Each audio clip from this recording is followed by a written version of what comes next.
You can't be serious, man. You cannot be serious! Right. Now, Don, we're just waiting for the doctor to ring in. So this is always fraught with danger. So we've got some topics to speak to him about because he's been pretty prevalent in the Well, I was reading The Gardener. The gardening? The Guardian. Oh, The Gardening. There's a story about him in The Guardian I'd like to take up with him about how he's the intermediary or the instigator. Intermediary. Well, whatever you like to call him. Intermediate. The intermediate. Well, he's in Here between. He comes. What? Hang on. Here he comes. Hello? Hang on. Speaker, what am I on, Don? Speak, Doc, please. G'day. No, I don't think that's right. Again, please. Oh, hello? Doc? Doc? Hello. Why can't I hear him? Oh, you probably have a Bluetooth or so. Come on, Doc. I'm on Bluetooth. That this is not as loud as it should be. Speaker. I'm right here. You there? Yeah, mate, can you hear me? I can hear you, but it's not... Can you hear him clearly, Don? Not clearly, but... It's not... You've obviously got issues there, boys. No. Well, Doc, you are a producer. Keep speaking, Doc, please. Well, what's he got to speak about, Doc? I keep speaking. I want to try and get it to work properly. Well, can I ask him a question? Just speak, Doc, please. Doc? He's gone. Can you hear me, boys? No. Very faintly. I think we've been in this situation before, haven't we? Yeah, but... That's not bad. No, it's not. Oh. Go on, Doc. Don't we have any Newman children there who can assist at the time? Oh, Doc. You got me? You couldn't believe this. I didn't have the sound turned up on the road. Oh, man. So you can hear... No, he's faded away. Johnny, you've done something. Now I can't hear Don. 2, 3, 4, That's it. 5. Now we can hear 6. you. What did you do? 1, 2, 3, 4, 5. We can 6. hear you very loudly. What did you just do then? I didn't do anything. I'm sitting here on the phone, you idiot. He is too. You've picked him in one. Okay, well, you're very loud now and it's coming through beautifully, Doc. Why would you presume that it was an issue at my end, Sam, when clearly you're the one trying to figure out the technology? Well, I've got 3 little buttons to push here and I pushed every one of them and nothing came good until suddenly it did. Anyhow, Doc... Can I just say what a relief it is to hear your voice, Sam, and g'day, Don. I received a message from Don last night that worried the life out of me, and I'm just going to read it to you. This was a text message that came through at 8:53 p.m, and it came from Don Scott. It said, Ben, I haven't heard from Sam. Very unusual. I'm hoping he's all right. I tried his friend Kevin, who rang him, but also no answer. I put a call into his son Jack, but he didn't answer. I'm just worried about him. I hope everything's okay. That was from Don. So I started getting the obituary ready and started thinking about, okay, who can pay tribute to Sam. I'll probably get Eddie Maguire on. I'll get Don on the radio show this morning because obviously it's tragic news. And then I got a follow-up text message. I've tracked him down. He was at the movies. Doc, you couldn't believe it. I'm sitting at the movies and I've got the phone on silent and I get a text from my son. Don's rang and wants to know where you are. I texted back while I'm watching Top Gun Maverick, have you ever seen Top Gun Maverick? I'll get onto that in a moment. But you know what he also said to me on the text And I said I'm at the message? movies.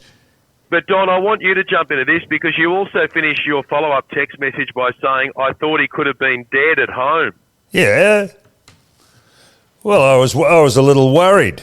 We usually do communicate occasionally, and I'd like to know who the guest is. 15 times a day he does. And I was at the movies watching Maverick Top Gun. What's the word I'm looking for? Compartmentalised. People. And so everybody goes into a little compartment, Ben, and that's Johnny. And so he doesn't let one compartment talk to the other. Don't call him Ben. His name's Doc. What? Doc. Just before. Well, hang on. We can I just say? Yes. I'm really relieved that you're okay. I'm glad that you're alive, and I'm thrilled that you weren't discovered dead at home last night. Had you scribbled down an obituary? Just say I had expired. What would you have led with? What would the opening sort of words be about my obit? Australia has lost one of the strangest human beings it's ever had as one of its citizens. Ben Fordham report. Oh, dear. Yeah, that's how I think I'd sell it. And it'd be a case of saying that in this country that is filled with larrikins and characters, Sam Newman stood out from the pack. He was someone who called it as it was. He didn't beat around the bush. He called a spade a friggin' shovel, and he wouldn't use the word friggin' either. No. He was one of a kind. We loved him. Not everyone loved him as much as we did, but this was a unique character who will be missed. And joining me on the line is Don Scott. Don, how sad were you when you heard the news? Don, join in the theatre of this, will you? Oh, my God. God, come Honestly. on, stupid. I've got a feeling, Ben. I've got a feeling the doc has actually written this. Go on, Don. He's asking you now. I thought he was too, actually. Don, so he what would you have said? He couldn't come off the top of the head. He's not that smart. He can produce. Do you know you can't come off the top of the head? Couldn't you have just followed on from the doc and made something up saying, oh, yeah, I knew him, he was a dickhead. Something like that. Why didn't you say that? Hey, but Doc, listen, we don't get all the news down here in Melbourne, but I'm more intrigued with what you've been doing in The Guardian, or The Guardian's been reporting on you. Are you the intermediary, or do you pull New South Wales together with regard to, is it Lynette Dawson and the police commissioner? What's going on there? Yeah, look, there's a story around this week. We've got a high-profile murder trial on here at the moment involving a guy called Chris Dawson, who's accused of murdering his wife, Lynette. And this was the story that was told in the Teacher's Pet podcast, which was a massive hit, probably the most successful podcast outside of this one in Australian history. Beautiful. And look, the story was revealed this week in the Sydney Morning Herald and in The Guardian that I was responsible for organising a meeting between Hedley Thomas, the bloke who created the podcast, and the New South Wales Police Commissioner Mick Fuller, and Justice Elizabeth Fullerton was apparently critical of that lunch taking place and asking questions about whether the police commissioner should have been there at a lunch with a journalist and whether that could have impacted the trial of Chris Dawson, who's innocent until proven guilty, by the way. And were you responsible?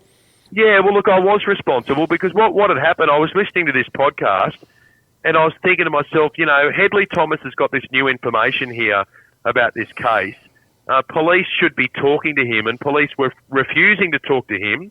So I decided to ring the police commissioner at the time, Mick Fuller, and I said to him, listen, if you want to try and solve this case, because it was a cold case at the time, you should be talking to Hedley. So I make no apologies for the fact that I organised a lunch meeting between Hedley Thomas and Mick Fuller. It was at one of my favourite restaurants in Sydney, Verde, in Darlinghurst, a lovely Italian restaurant.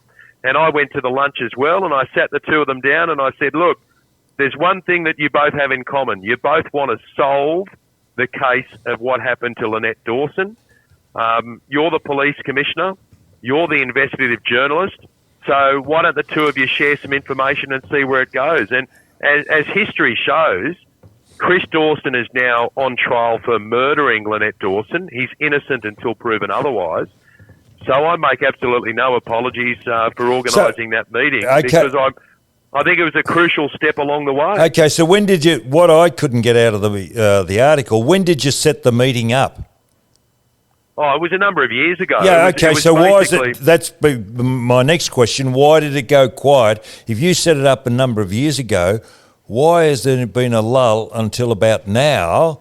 Well, I'll tell you, Don, because the murder trial is now on, right? So because the murder trial is on, that's why the judge, Elizabeth Fullerton, has offered some commentary about certain aspects of the case. So all of a sudden it's come up. As you know, with big court cases, they take years to heat up, and Chris Dawson was basically saying that I've got nothing to say. I'm not going to answer any of these questions. He didn't want to be part of the podcast, but Hedley Thomas was coming up with new information.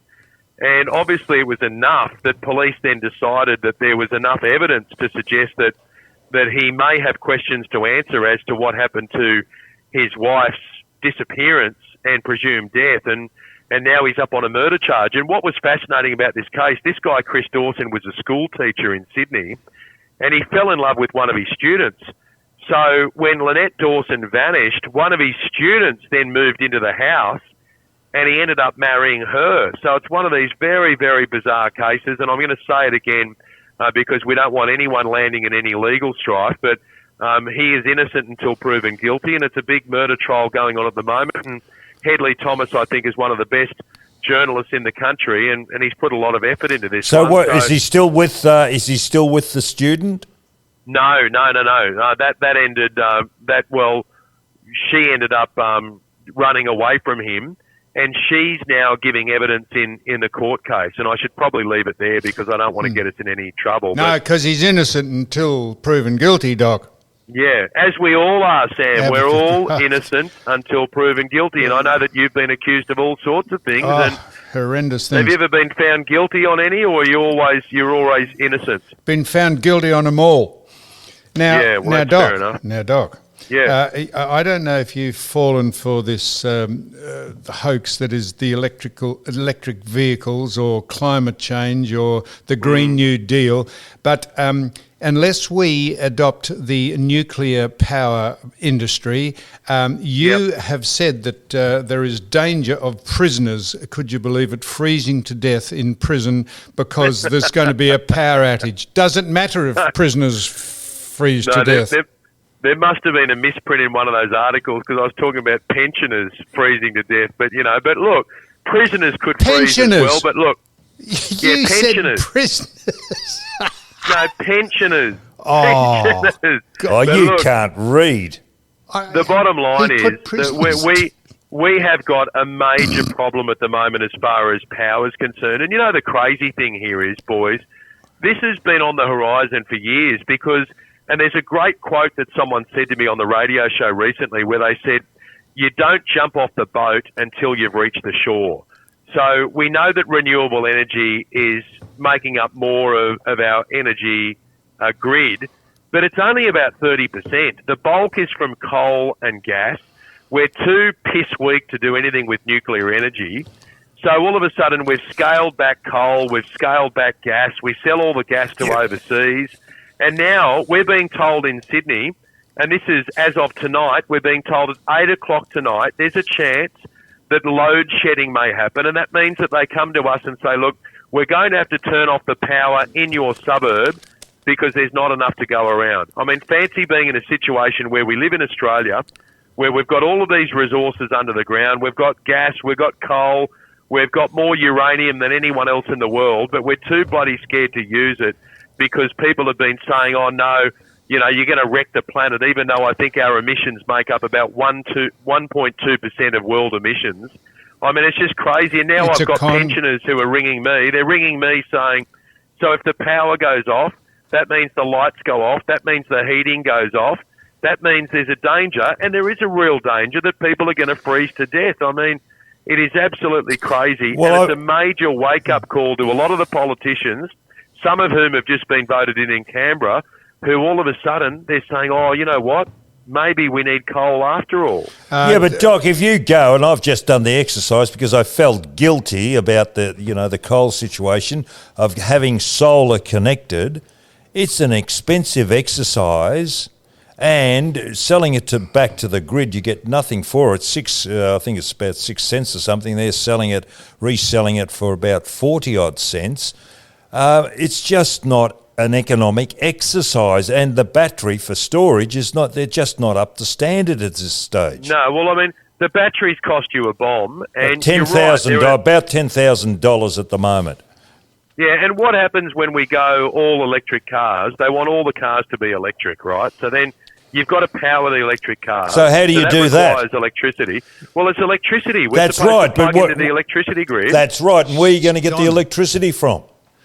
Coal. Well, we don't have enough right now. That's right. We don't have enough. I mean, it's crazy. So I'm sorry about saying prisoners. I read that incorrectly. It is pensioners. No, but can we also take the opportunity to give a shout out to everyone who's in the big house at the moment, anyone who's in the clink, because I know that they love listening to the You Can't Be Serious podcast in the clink, and we hope you stay warm. You were in the clink recently yourself. Yeah, I haven't been there as a prisoner, thank you very much, Don. I was visiting, and yes, I went to Supermax Prison in Goulburn, as we've discussed on a previous podcast, but it's not something that I want to do on a full-term basis, I can assure you. So, Doc, the climate change is, honestly, that we've never had more snow in the snowfields this winter. The climate change is the greatest hoax, and as for electric vehicles, there are 20 reasons why you shouldn't buy an electric vehicle. We're just having the wool pulled over our eyes for the Green New Deal for people who say they want to restrict your standard of living because you're going to save the planet. The planet will spit us out before we spit the planet out. Look, I don't think there's any doubt that solar panels and batteries and electric vehicles are something that can be afforded by those who are doing well in life. So if you're rich enough, Dick Smith, one of Australia's richest Australians, said to me years ago, he said, mate, I've got a couple of electric cars and I can tell you they're not cheap. They cost a lot more than petrol cars. And if you're wealthy enough to run one, and they are beautiful to drive, I've jumped behind the wheel of an electric car and mate, they're fantastic vehicles, but we've got to be realistic about how many people are going to be able to afford them and how we're going to power them, because at the moment we don't have enough electricity to go around. If all of a sudden you've got millions of electric vehicles and you've got to plug them in at night. And the other element as well, Don and Sam, is what happens to people living in apartment buildings? Because we've got a case in Sydney where there was a bloke who started plugging in his electric vehicle in the apartment block, but all the other residents were saying, hang on a moment, that's a shared power point, so we're all paying for that power. So they made him unplug the electric vehicle. So we're going to have to make some major adjustments as far as electricity supply and also access to those recharging stations before we can be serious about converting the petrol cars to the electric cars. So they did a study on electric vehicles and they found the 20 disadvantages of having one. Short range anxiety, charging times, can't plan your trip properly, only good for urban use. The batteries weigh half a tonne. They're made out.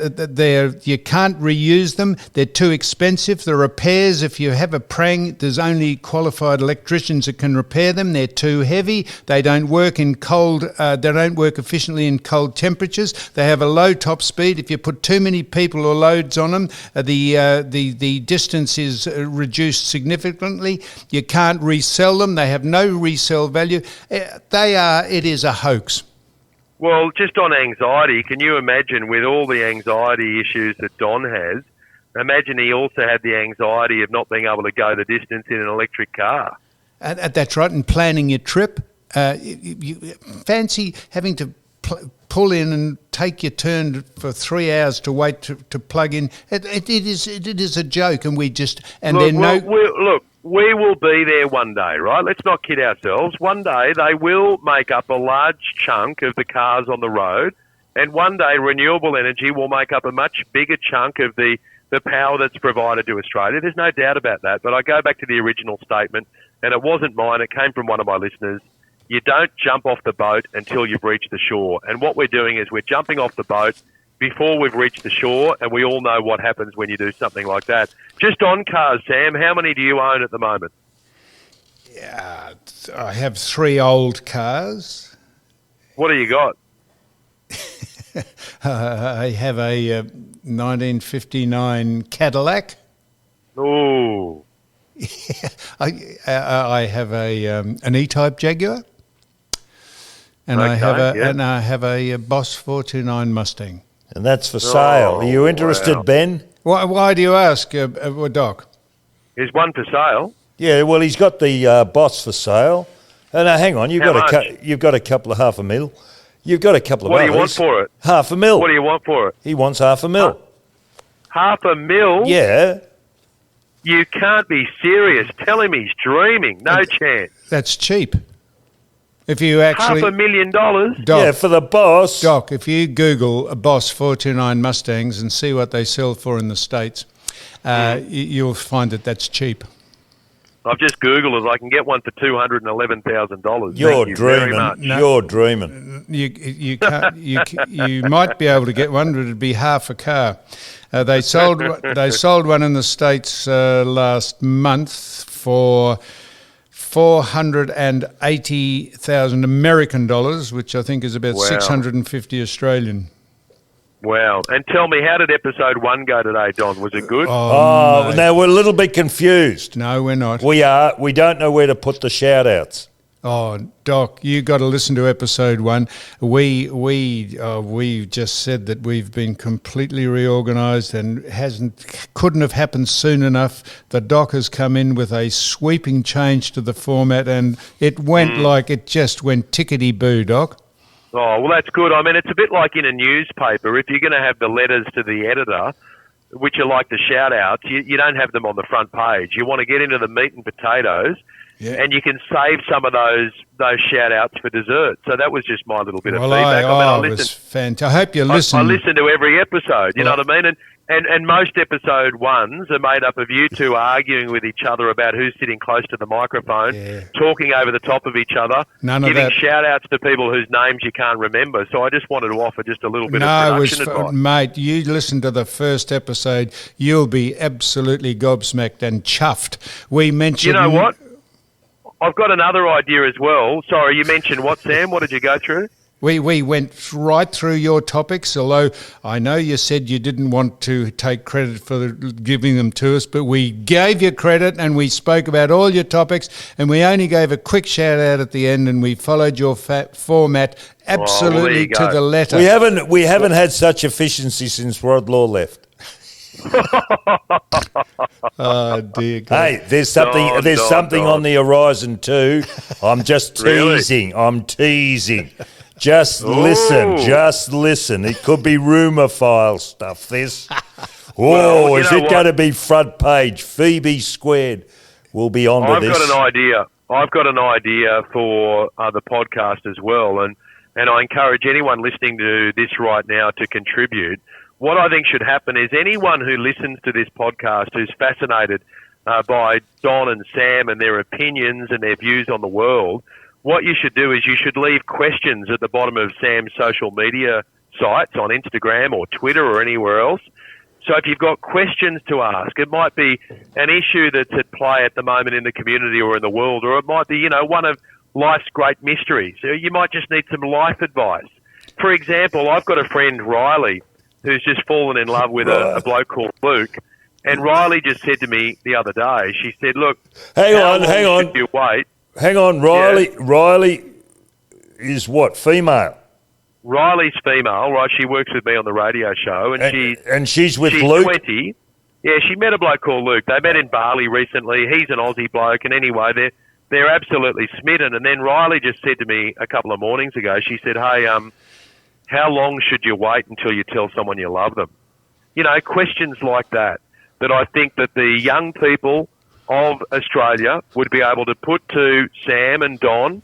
You just leave them at the bottom of Sam's Instagram page or send him a direct message, and then Sam can keep a copy of some of those questions, and then you guys throw them up for discussion on the podcast. I can answer that question right now. How long before you tell someone you love them? Just as you're about to try and exercise the option in the rack, I'd say it right then. Well, when I reckon sooner rather than later. I think you should tell people you love them as frequently as possible and as early as possible. I've never been one to wait, but young people think, I don't want to come off sounding too keen. I think I'll hold back for a little while. But Luke said to Riley, I love you. And Riley loves him as well, but she just got a bit timid about the whole thing. I reckon you should drop the L-bomb as soon as you possibly can. Don, what do you... I can't believe this What's shit. that? The shit we're talking. No, this is right. We spoke about your situation at home, Doc. We just wondered why, Doc, you gave us why all you were these giving ideas. us all these topics. If It must have been a bit frosty in the household, was it? You've been relegated to the study. Hang on a moment, Don. Let me put it back on you. You absolute and utter goose. Stop laughing, mate. You're a maniac, Don. You're a complete lunatic. You're a Fruit Loop. Shut up, Don. I'll have to turn you down. Now listen, Don. No. When was the earliest that you ever told someone you love them? Because I can tell you, love is I an didn't idyllic situation, my friend, that doesn't exist. Idyllic. Idyllic Oh, situation what? that doesn't exist. Idyllic. Well, I'll tell you how long it took me with Jodie. It didn't take years. It didn't take months. I think it was probably 1 week. I think I met her a week earlier, and we went for dinner one night in a pub in Paddington in Sydney. And I was going overseas on a trip, and I just said, "Look, I got to tell you something. I'm falling in love with you so fast here. It's not funny." And what did Jodie do? Run a mile? Yeah, she ordered some dessert. So yeah. And then I think after dessert, she said, all right. I think, sometimes that's what people worry about. They're like, are you saying it because I'm saying it? Is it too early to say it? Am I going to sound off, like I'm some kind of stalker? But I just believe that if you fall in love... yeah, but that's infatuation the first week. It wears off in 6 months. That's called infatuation. You're getting the two confused. If you're taking... I think they're exactly the same thing. If you're infatuated with someone, you're in love with them. Have you taken the bride to see Top Gun yet? No, I took Freddie Fordham, 7 years of age, on Sunday to go and see Top Gun Maverick, and mate, I absolutely loved it. It was fantastic. It's a kids show. Okay, I'm going to admit something to you, and I know that you'll both judge me harshly here. I had tears in my eyes twice. Really? Oh, what you bit tight in your pants? What do you mean you had tears in your eyes? It was just when the when the music, the emotional music starts, and when all those memories from 36 years ago of watching Top Gun and what Tom American Cruise schmaltz it was. And what about the girl? Kids show. But what about the actress? Is it Jennifer Gardner? What's her name? Who was the love interest of Tom Cruise? Yeah. She is beautiful. And when the two of them were hooking up and they fell in love all over again and all that, and I'm sitting there with my little boy, and I just kind of felt like it was a real father-son moment, a bit like travelling the world with your son, as I know that Don's done, and he's advocated for that kind of thing. I'm with you, Don. You got to find those moments in life where you spend moments with your kids and you share experiences together. Wasn't it refreshing that there was no trans people in it. There was no gay or lesbian. There was no gay or lesbian interaction. It was just Tom. Excuse me. Yep. How do you know? Well, because I went to the film yesterday. I saw two blokes in the same cockpit. Why do they call it? Yeah. So, but that was it had no disabled people in it. It had no. Some of the. Mate, you are such a strange character. Ben, why can't you just enjoy the movie Doc, for what it was? It was Top Gun. It was schmaltzy. It was Tom Cruise saves the day. Don't worry about all that other stuff. Yeah. It was not crap. No, Doc, I'm not making that stuff. The prerequisite for making films these days has to cover those criteria. I see. It has to cover those criteria. It has to have either people who are. Yes, I see. The Academy. The Motion Picture Academy in the United States started putting in those quotas to say if you don't have a certain number of this group or a certain number of that group, then you can't. You can't qualify for the Academy Award. But look, I don't think that Top Gun Maverick is any danger of winning an Oscar. I don't think that's going to happen. But Don, I'd encourage you to go and see it, mate. If Sam doesn't like it, people like you and me will love it. It was entertaining, but it was just schmaltz. Seriously, wasn't it? Yeah, I've met Tom Cruise. What? He's got a big hooter, hasn't he? Cruise. Yeah, well, he came to see. And he got a huge conk on him. I didn't notice that. I met him many years ago. He was here doing Vanilla Sky, which was a movie that came out, and I'll tell you what happened. He was it was around about the time. It was around about the time that Tom Cruise had split up with Nicole Kidman, so all of Australia was against Tom Cruise. And so we go along to the film premiere, and I took my sister Sarah because it was her birthday. So I took Sarah along. It would have been the 20th of December, I don't know, 15 years ago or something like that. I take Sarah along. Is that Sarah's birthday? Yeah, December 20. We share a birthday, Sarah and I. Whoa, that's breaking news. I'll let her know, Don. She'll be thrilled to hear that. But we go along to the movie premiere, and Sarah and I were both saying, oh, that Tom Cruise, what an absolute jerk of a bloke Tom Cruise is, right? So we're bagging the living daylights out of him. And then we go to this drinks afterwards, and all of a sudden someone introduces us to Tom Cruise. And I said, oh, Tom, this is Sarah Fordham, my sister. It's her birthday. And he says, happy birthday. Then we talk for about 10 minutes, and at the end... She said, what a lovely man. Yeah, I said, Tom, I'm getting the impression that a few other people would like to talk to you here. So, look, we're going to cut our losses and say goodbye. It's been a pleasure talking to you, because he was really, really generous with his time. And after 10 minutes of talking to us, he then turns to Sarah and says, Sarah, happy birthday. And we both walked outside the Sydney Opera House and said, how good a bloke is Tom Cruise, you know? You meet someone, it's like Sam Newman, you know, people would think, oh, that's Sam Newman. What an absolute twerp that bloke is, as if you'd like Sam Newman.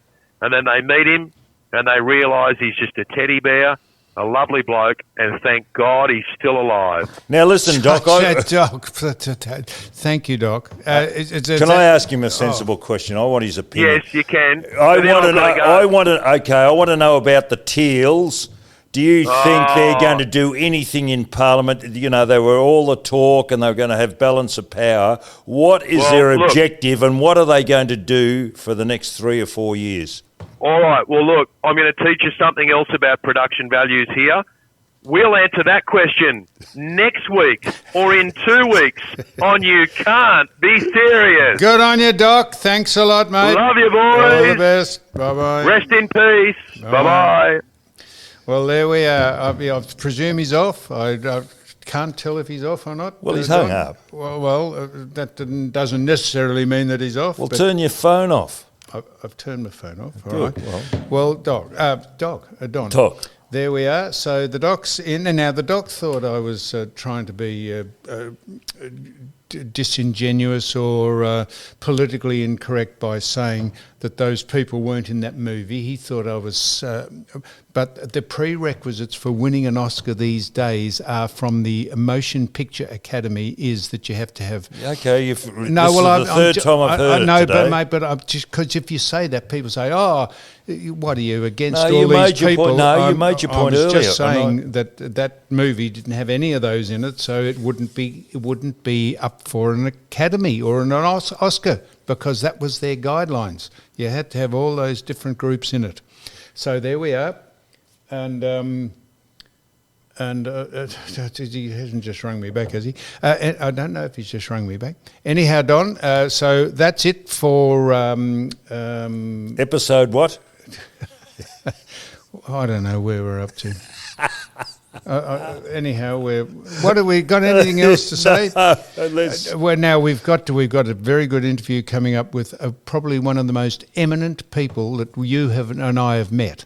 Don, he's a professor of medicine, and he is on the cutting edge. We're going to interview him shortly. He is on the cutting edge of finding a cure for not only a specific type of cancer, but the cancer gene or the cancer protein that is prevalent in all cancers. I have no idea what I'm talking about, but I did some research on him, and we're going to interview him here. He's come down from Ballarat to speak to us, and he will be on our interview. So a fascinating interview, I hope, because I've done some research on him, and I've been over his laboratory in Ballarat of all places. There? I've been over there. That's why I asked him to come down and explain what it is he does in this little part of the world, and he is on the world stage of medicine and this research. So he will be on next. Is that it? Is that it?